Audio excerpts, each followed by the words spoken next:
I minored in art history and I never get to use it in my day-to-day life, so I'm changing that now. I've launched a weekly newsletter on Substack, and it's going to be diving into art history topics every week. And this week we're starting with Gustave Courbet, who is my favorite artist. He's a realist artist, but something you probably don't know about him is his role in the Paris Commune, which I believe really defined his career and his death.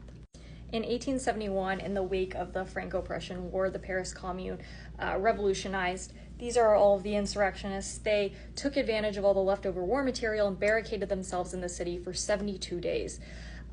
Historians estimate up to 20,000 people died. It was a very bloody 72 days with a lot of contention between military nobility and the people, the Parisians who lived there, who wanted equal rights for men and women, housing for the homeless, no dictatorship, a lot of things that were aligned with Marxist values at the time, which is where a lot of their ideas came from.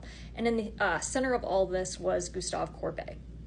Backtracking a little, here is a burial at Ornans, a piece by Courbet, and it was revolutionary for the time. He was always painting the working class, and this painting is huge if you see it in person.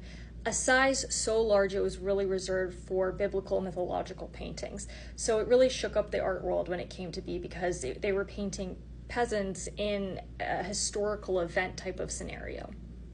So it's really no surprise that we find him in the heat of the Paris Commune.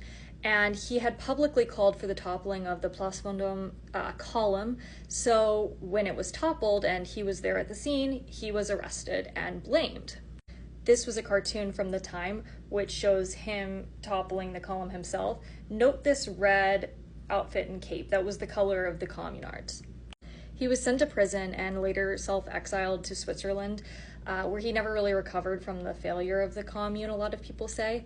But something that I find just very fascinating about this piece is he's just started painting all these still lifes in prison. The fruit and plant was provided by his sister Zoe, who I believe visited him there. And it's just so different from his previous pieces. And I think that there are like a lot of subtle little hints here that show he was just so unhappy with Paris, kind of like the military, the nobility putting a muzzle on him, not allowing creative expression, which was something that the commune was fighting for. But do you see that cape in the back? It's thrown to the side, it's in the background. And to me, it just looks like him being forced to take off the communard red and move into this more straight-laced still life genre.